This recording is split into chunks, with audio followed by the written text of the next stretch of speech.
अस्सलामुअलैकुम viewers, this is Fazila Mughal here और ये सखर IB टेस्टिंग सर्विस का पेपर 2 है, इंटरमीडिएट कैटेगरी। ये पार्ट हम इंग्लिश के लिए बना रहे हैं, लेकिन इंग्लिश का पैसेज पार्ट है ये, ठीक है। ये मेनली बाकी वीडियोस से इस तरह से अलग है कि आपको उसमें खाली आंसर्स बताए जाते हैं। मैं आपको पूरा पैसेज भी समझाऊंगी ताकि उन लोगों के लिए हेल्प हो जाए जिनका टेस्ट अभी देना बाकी है, कि उनको पैसेज रीडिंग करनी आ जाए। ओके, तो let's start it. Saduri was once an unfortunate child. Saduri एक बदकिस्मत बच्ची थी। Her father died in a road accident when she lived on milk from her mother's breast. उसके अबू की डेथ हो गई एक्सीडेंट में जब वो अपनी माँ का दूध पीती थी, यानी इतनी छोटी थी। She suffered another terrible blow when her mother died in childhood with an unborn baby in her womb. और उससे भी ज़्यादा उसको तकलीफ़ों का सामना तब करना पड़ा जब उसकी अम्मी की डेथ हो गई। एक उनकी अम्मी की डेथ हो गई, वो भी तब जब उनके वॉम यानी पेट में बेबी था जो कि अभी पैदा नहीं हुआ था। दोनों की ही डेथ हो गई।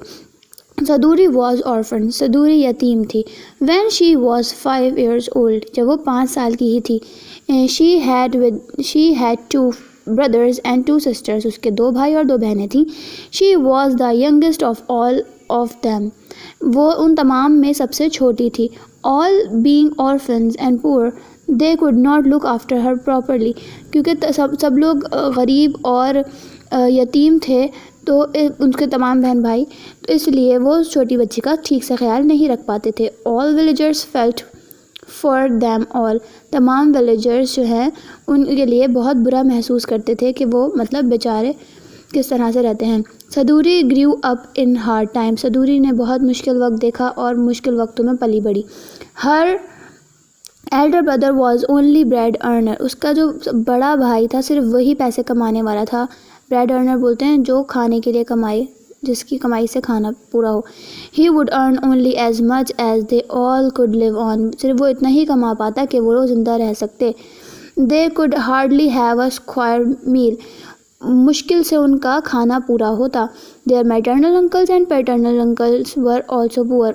उसके मामू और चाचू दोनों ही, मैटरनल बोलते हैं मदर के साइड के और पैटर्नल बोलते हैं फादर के साइड के अंकल्स जो हैं वो गरीब थे। दे वर हैंड टू माउथ का मतलब इतना कमाना कि मतलब अभी कमाया और अभी खा के ख़त्म कर दिया, कोई सेविंग्स नहीं है, वो हैंड टू माउथ थे। After she grew young, Saduri lived a simple life as ever but entertain great ideas and high hopes. Saduri जब थोड़ी बड़ी हुई तो उसकी ज़िंदगी बहुत सादा थी, लेकिन उसके दिमाग में बहुत अच्छे आइडियाज़ थे, बहुत अजीम आइडियाज़ थे और वो बहुत जो जज्बे वाली थी, हाई होप्स थे उसके, कि उसको ज़िंदगी से बहुत उम्मीदें थी। She came to know about importance of education. उसको एजुकेशन यानी तालीम की इम्पोर्टेंस का, अहमियत का पता चला। Therefore she wanted to get education to be a useful member of society. वो इसलिए वो बनना चाहती थी कि वो एजुकेशन हासिल करे और सोसाइटी की एक यूज़फुल यानी कारामद मेंबर यानी कारकुन बने। Fortune smiled on her. किस्मत ने उसका साथ दिया। There lived a rich man in the village where Saduri was born and brought up. जहाँ सदूरी पैदा हुई और पली बड़ी, वहाँ पर एक रिच मैन यानी अमीर आदमी रहता था। He came to know of her keen interest for education and poverty. जब उसको पता चला कि इस बच्ची को कितना शौक़ है पढ़ने का और कितनी गरीब है वो, मतलब उसको पता चला।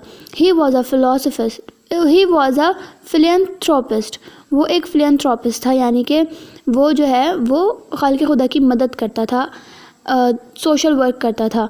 ही supported Saduri financially, morally and took personal interest in getting her higher education in English language and literature.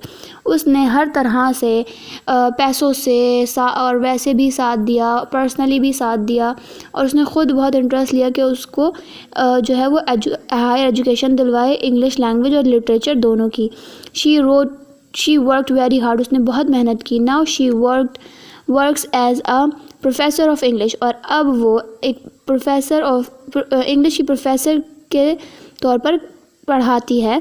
Gets a lucrative salary and lived an enviable life।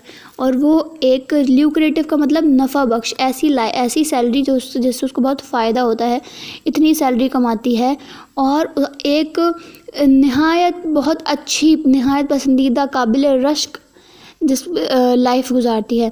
She helps the poor and needy, वो गरीब और ज़रूरतमंदों की help करती है। And teachers girls and boys of her village free of tuition fee in her spare time, और अपने फारिग वक्त में अपने गांव के लड़कों और लड़कियों को ट्यूशन पढ़ाती है।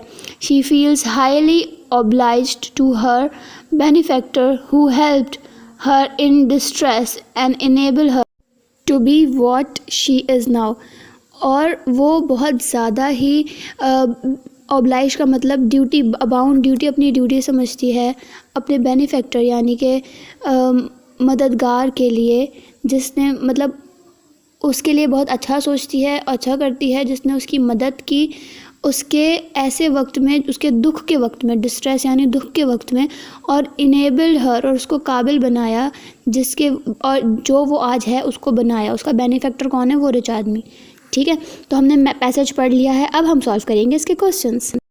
ओके, सो इसका फर्स्ट क्वेश्चन है how many siblings did Saduri have. तो हमें पता चल गया कि 2 भाई और 2 बहनें, यानी बी इसका करेक्ट आंसर है 4।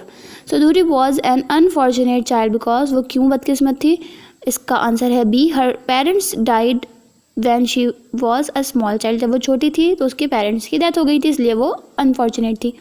सदूरी वॉज ऑर्फेंड, अब देखिए यहाँ पे हो सकता है किसी को ये एक्टिव लगे कि ऑर्फिन जो है एक एडजेक्टिव है, लेकिन वो ऐसे होता सदूरी वॉज एन ऑर्फिन, यहाँ पे ऑर्फिन्ड है तो हम इसको, ये पैसिव वॉइस काउंट होगा। ओके, फोर्थ है the underline phrase hand to mouth mean. Hand to mouth का मतलब मैं आपको पर बता चुकी हूँ, इसका मतलब होता है to eat only as the one gets at the meal time, मतलब ऐसे हो कि अभी कमाएं और अभी खा के ख़त्म कर दें, इसको हैंड टू माउथ कहते हैं। Okay, now let's move on to the next page. Okay, so the fifth one is she helps the poor and needy. It appears from this sentence that Saduri is, कि वो मदद करती थी गरीबों की और ज़रूरतमंदों की। इससे क्या पता चल रहा है कि सदूरी क्या है? जेनेरियस है, गुड नेचर्ड है, एमिकेबल है, ये सोशलेबल है। वैसे तो मैं आपको डायरेक्ट भी बता सकती थी कि इसका जवाब ए जेनेरियस है, इसका मतलब होता है सखी होना मतलब बांटने वाला। ठीक है, गुड नेचर जिसका नेचर अच्छा हो, एमिकेबल का मतलब होता है दोस्ताना, और सोशलेबल का मतलब होता है जो मिलनसार हो। तो बेसिकली इस सेंटेंस से यह जाहिर हो रहा है कि वो जेनेरियस थी, इसका जवाब ए है। 6 हु डज सदूरी टेक एज हर बेनिफिटर। सदूरी का बेनिफिटर कौन था? ये मैं आपको बता चुकी हूँ, पैसेज पढ़ते वक्त हमें समझ आ गया था कि सदूरी का बेनिफिटर जो है वो अ रिच मैन था। C is the correct answer. 7 meaning of underline phrase a square mile. Square mile का क्या मतलब है ये भी हम डिस्कस कर चुके हैं। स्क्वायर मील का मतलब होता है गुड सेटिस्फाइंग मील, कि इतना खाना जिससे बस बंदा सेटिस्फाई हो जाए, इसको बोलते हैं square meal. Okay, 8 the passage has been written in 2 tenses. Passage में 2 तरह के टेंसेज का इस्तेमाल किया गया है, तो वो कौन कौन से हैं? वो बेसिकली प्रेजेंट सिंपल और पास्ट सिंपल का ही इस्तेमाल किया गया है, past indefinite and present indefinite. B is the right answer. Okay, 9th the service Saduri now render in her spare time is, जो अपने फारिग वक्त में सदूरी देती है सर्विस, मतलब खिदमात अंजाम देती है, वो कौन से खिदमात हैं? तो वो रिलीजियस नहीं है, सोशल नहीं, वो हेल्थ नहीं है, फाइनेंशियल नहीं है, कम्युनिटी वेलफेयर सर्विस कहते हैं इसको, किसी को पढ़ा देना। ठीक है, next. Okay, next what part of speech are the poor and the needy. कुछ लोगों को लग रहा है कि ये एडजेक्टिव्स हैं, लेकिन एडजेक्टिव्स नहीं है। ऐसा नहीं कोई बंदा है फिर उसके आगे उसको डिफ़ाइन किया गया है। जो लाइन लिखी हुई है उसमें the poor and the needy as a subject use किया है, और जब ये एज अ सब्जेक्ट यूज़ हो तो वो नाउन्स हैं, तो इसका सही आंसर जो है ए है, nouns. So that's all till here. Inshallah, next part will be uploaded soon.